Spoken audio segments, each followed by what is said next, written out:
ममता बनर्जी के रामनवमी पर दंगे वाले बयान पर सियासी रण छिड़ चुका है। रामनवमी से पहले ममता बनर्जी ने दंगों को लेकर चेतावनी दी तो बीजेपी ने सवाल पूछ लिया कि आखिर सीएम को दंगे के बारे में पहले से कैसे पता। बीजेपी ने सवालों की बौछार कर ममता पर तुष्टीकरण की सियासत करने का आरोप लगा दिया।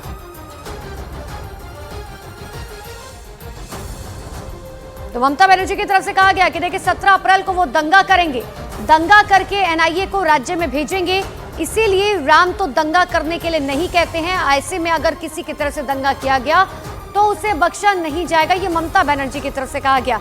जिसके बाद अब बीजेपी काफी ज्यादा हमलावर होती हुई नजर आ रही है। बीजेपी की तरफ से साफ तौर पर कहा गया कि आखिर पहले से ही मुख्यमंत्री को कैसे पता कि आखिर राज्य में दंगा होने वाला है, या मुख्यमंत्री ममता बनर्जी ये कोशिश कर रही है कि एक संदेश देने की कोशिश उन तमाम लोगों को कि दंगे की तैयारी कर लो।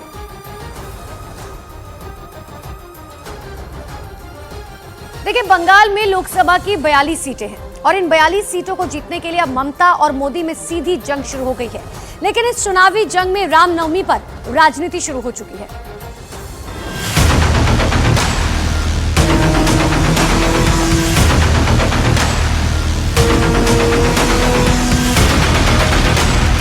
देश की राजनीति में ममता बनर्जी और प्रधानमंत्री नरेंद्र मोदी का सीधा आमना सामना हुआ।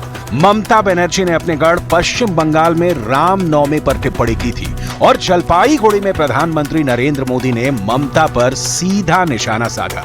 ममता के बयान के बाद बंगाल की राजनीतिक प्रयोगशाला में सांप्रदायिक प्रयोग कौन कर रहा है, ये सवाल बड़ा हो गया है। कल लोकसभा वोट का चुनाव शुरू होने का ठीक पहले दफा वोट के आगे लोकतांत्रिक प्रक्रिया को सांप्रदायिक रंग लगाने का कोशिश का एक जबरदस्त प्रक्रिया पश्चिम बंगाल जोड़ के शुरू हो चुकी है। पश्चिम बंगाल के मुख्यमंत्री ममता बनर्जी ये बयान दे रही हैं कि रामनवमी को दंगा मत करना। बीजेपी का आरोप है कि इस बयान का मतलब दंगे का जिम्मेदार हिंदुओं को ठहराना है। और दूसरी तरफ प्रधानमंत्री मोदी ने भी बयान जारी कर दिया है कि रामनवमी पर पाप करने वालों को याद रखना और वोट से सजा देना। बीते कई वर्षों में ये देखा गया है कि हिंदू त्योहारों पर सुनियोजित हिंसा हुई है। प्रधानमंत्री मोदी का इशारा इसी तरफ था, लेकिन 19 अप्रैल को पहला वोट पड़ने के ठीक पहले 17 अप्रैल को रामनवमी है और रामनवमी पर ममता बनर्जी की राजनीति क्या हिंदू भावनाओं को आहत करने वाली है, ये बड़ा सवाल बीजेपी उठा रही है। ममता बनर्जी के इस बयान को समझना बेहद जरूरी है क्योंकि सारा विवाद यहीं से शुरू होता है। और जैसे ही ममता बनर्जी ने अपना ये बयान दिया, बीजेपी के प्रवक्ता सुधांशु त्रिवेदी ने अपनी प्रतिक्रिया इस पर दी और कई प्रहार पश्चिम बंगाल की मुख्यमंत्री पर किए।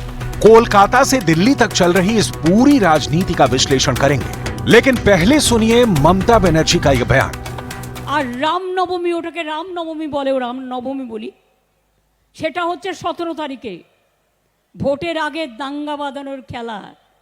তারপরে রাম রাম করে আমার রামের প্রতি অশ্রদ্ধা নেই, কিন্তু দাঙ্গা করবেন না, দাঙ্গা করে ভোট করবার চেষ্টা করবেন না, তাহলে মনে রাখবেন দাঙ্গাকারীদের বিরুদ্ধে যত কঠোরতম ব্যবস্থা আমরা নেবই নেব, দাঙ্গাকারীদের ছাড়বো না।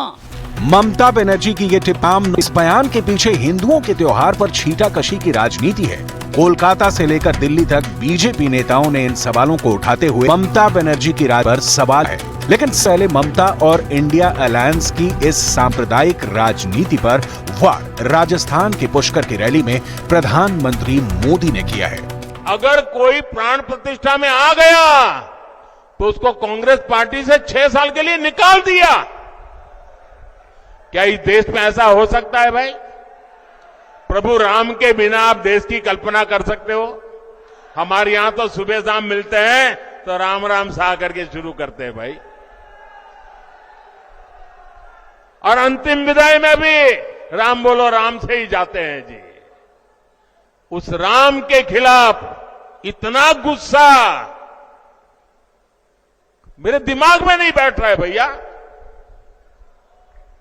प्रभु राम अपने घर विराजे और ये रामनवमी आ रही है, सज धज के लोग मनाने वाले हैं। हम देखते हैं कितना विरोध करते हो। ऐसा नहीं है कि ये पहली बार है जब ममता बनर्जी ने रामनवमी के त्योहार और दंगों का जिक्र एक साथ किया है। बल्कि इससे पहले साल 2023 में ममता बनर्जी ने अपनी राजनीति में रामनवमी, रमजान और दंगों के शब्दों का मिश्रण करके राजी की थी। रामनवमी के मौके दिया था ममता। जरा सुनिए। गुंडा बोलছেন টিভিতে রেকর্ড আছে রামনবমীর দিন যা অস্ত্র পাবো নিয়ে বেরোবো, দেখবো কে কি করতে পারে। আরে তোর যা অস্ত্র তুই তাই নিয়ে যা, আমি রামনবমীর মিছিল আটকাবো না। কিন্তু মনে রাখো, মিছিল আমরাও করবে, তোমরাও করবে। রমজান মাসও চলছে, রোজার মাসও চলছে। একটা মুসলিম এরিয়ায় গিয়ে হামলা করলে মনে রাখো তার বিরুদ্ধে আইনত পদক্ষেপ নেবে।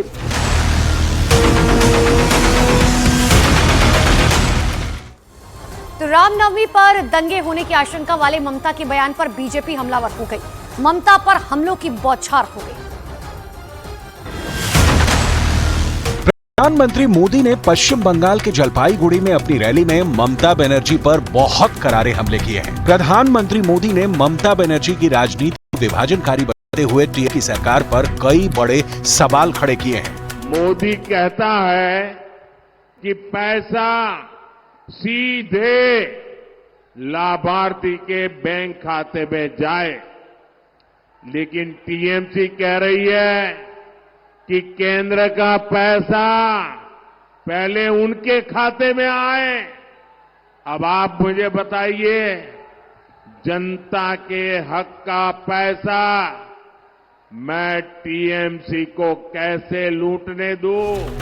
बीजेपी के राष्ट्रीय प्रवक्ता सुधांशु त्रिवेदी ने कांग्रेस पार्टी के अध्यक्ष खड़गे के द्वारा दिए गए धारा 370 के बयान पर एक प्रेस कॉन्फ्रेंस की थी। लेकिन इस प्रेस कॉन्फ्रेंस के दौरान सुधांशु त्रिवेदी से जितने भी सवाल पूछे गए, लगभग सारे बंगाल के हालातों और ममता बनर्जी पर ही थे। और सुधांशु त्रिवेदी ने ममता के पुराने बयानों का जिक्र करते हुए ये आरोप लगाया कि ममता बनर्जी की भाषा उनकी प्रशासनिक कमजोरी को दिखाती है। ये ममता जी का बयान सांप्रदायिक भावना से प्रेरित, दंगे के लिए उकसाने वाला और मुख्यमंत्री के रूप में अपने दायित्व की अक्षमता को प्रकट करने वाला है। रामनवमी को दंगों से लिंक करने के ममता बनर्जी के बयानों पर पश्चिम बंगाल बीजेपी के नेताओं में गुस्सा देखा जा रहा है। और बीजेपी के मुताबिक ये बयान बंगाल की सांप्रदायिक ताकतों को उकसाने का एक तरीका है। पिछले साल जहां जहां पथराव हुए, उन इमारतों के मैं नाम नहीं ले रहा हूं, नहीं तो फिर सांप्रदायिकता का मेरे ऊपर आएगा, भाजपा पे आएगा। जिस जिस इमारतों से पथराव हुए, क्या भाजपा वहां जाके छत पे पत्थर रख गया था? ये शायद उनका गुप्त संकेत कुछ लोगों को है कि 17 अप्रैल के लिए तैयार हो जाओ, जैसे यहाँ पर सांप्रदायिक हिंसा लगे, राइट हो। ये उनका एक गुप्त, मेरे ख्याल से सिग्नल जिसको कहते हैं। बीजेपी की तरफ से यह आरोप लगाया गया है कि ममता बनर्जी हिंदुओं पर दंगा फसाद की जिम्मेदारी लाद रही हैं। लेकिन सुधांशु त्रिवेदी ने इतिहास का हवाला देते हुए ममता बनर्जी को घेरा और साफ साफ ये कहा कि 1947 के बंटवारे से पहले मुस्लिम लीग के द्वारा बंगाल के नोआखली में किया गया डायरेक्ट एक्शन डे रमजान के महीने में ही हुआ था। इसीलिए हिंदुओं पर दंगे का आरोप मढ़ना इतिहास को नजरअंदाज करना है। इससे पहले भी वो ऐसी बातें बोल चुकी हैं जब उन्होंने कहा था कि रोजे में मुस्लिम गलत नहीं करते हैं, रामनवमी में दंगे जो हुए वो हिंदुओं की वजह से हुए थे। आपको याद हो बयान? तो ऐसे ममता बनर्जी जी को मैं बता देना चाहता हूं, शायद उन्हें बंगाल का ही इतिहास नहीं पता है।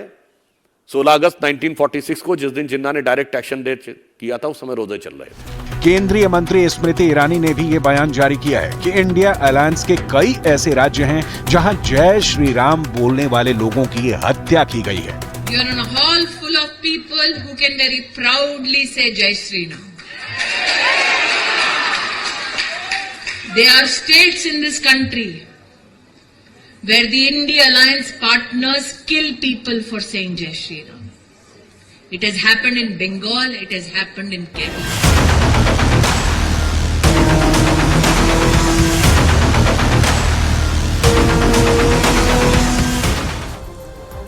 राम मंदिर का विरोध करने पर पीएम मोदी भी विपक्ष को आड़े हाथों ले रही है और चुनावी रैलियों में जमकर विपक्षी गठबंधन पर हमला बोल रही है। प्रधानमंत्री नरेंद्र मोदी ने अपनी चुनावी रैलियों में इस मुद्दे को प्रमुखता से उठाया है कि कांग्रेस पार्टी और इंडिया अलायंस ने न सिर्फ श्री राम की प्राण प्रतिष्ठा का विरोध किया, बल्कि कांग्रेस पार्टी के जो नेता राम मंदिर के प्राण प्रतिष्ठा कार्यक्रम में गए, उनको पार्टी से बाहर का रास्ता दिखाया गया। बंगाल के जलपाईगुड़ी में भी प्रधानमंत्री नरेंद्र मोदी ने टीएमसी सरकार की नीतियों और भ्रष्टाचार पर करारा वार किया है। इस चुनाव में टीएमसी को सबक सिखाना बहुत जरूरी है। सबक सिखाओगे?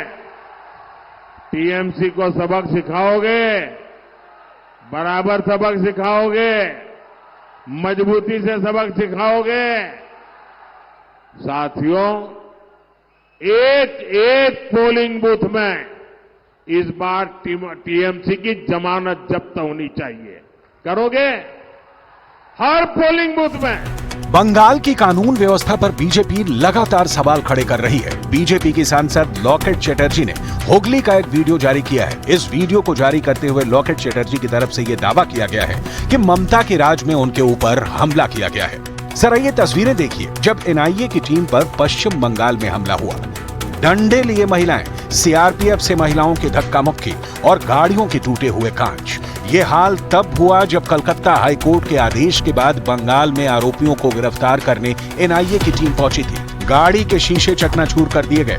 महिलाओं की भीड़ को सुरक्षा एजेंसियों के सामने खड़ा कर दिया गया। बीजेपी ने अपने 2 महिला सांसदों पर हुए हमले पर भी टीएमसी की क्लास लगाई और बीजेपी की लीडरशिप ने एनआईए की टीम पर हुए हमले के मुद्दे पर भी ममता बनर्जी को घेरा है। प्रधानमंत्री नरेंद्र मोदी ने साफ कहा है कि टीएमसी कानून और संविधान को कुचलने वाली पार्टी है।